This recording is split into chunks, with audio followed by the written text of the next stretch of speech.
So here we have the Hyundai Tucson on a 66 plate.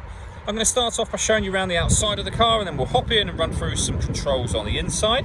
But from the outside, you can see it's a 5-door car with alloy wheels. Let's start off inside the boot and then work our way around the rest of the car from there. So as we approach the back of the car, you'll see we have reversing sensors, plenty of boot space as well, along with that 60/40 split folding rear seat, should you wish to increase that space even further. And then underneath this tray section, even more storage space should you need it. Okay, so we're just going to work our way back around to the front of the car, and then we'll hop in and run through some controls on the inside. But now that we've done a full circle of it, you can see it's in excellent condition the whole way round. Just briefly before we climb in, I think it's well worth seeing the interior from this exterior point of view. There's plenty to run through on the dashboard, so let's hop in and we'll do that right now. Okay, now that we're inside the car, we're going to start with the dials. On the left-hand side, we have the rev counter, and on the right-hand side, the speedometer and fuel gauge. In the middle, you can see the total miles of the car, which are 24,026. The information displayed above that can be changed using buttons on the steering wheel for various different bits of trip computer information, and there are other menus available as well, so you've got to kind of settings and then use the settings menu and back round to where we started just a second ago. And the buttons I was using to do that are just here.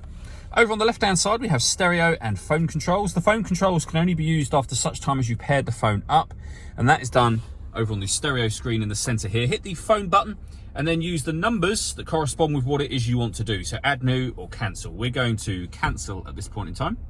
When it comes to the radio, we have FM, AM and DAB, as you can see. If you want to listen to your own music, you can do. You can do that by hitting the media button. Nothing is connected at the moment, which is why it says no media.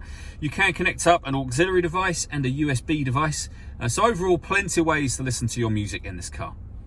Working our way down, we have the volume for the stereo on the left just here. That also turns it on and off as well.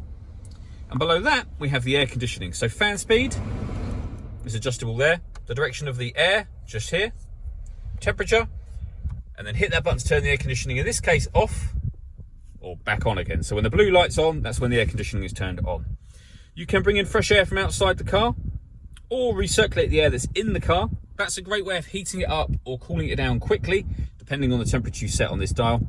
And let's say you can have it on either of those two.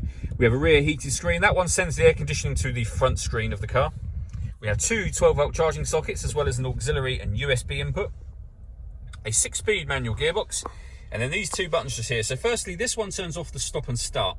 This car is designed to cut out when it's stationary in traffic, which will save you fuel. So you can turn that system off. And this one turns the downhill brake control on. And you'll know you've done that because you'll get a little green symbol come up to the right-hand side of this speedometer. All that leaves me to say is thank you for taking the time to watch this video. If you'd like to come and see the car in person and have a test drive, please feel free to go any of our MJA sites. We'd love to hear from you soon.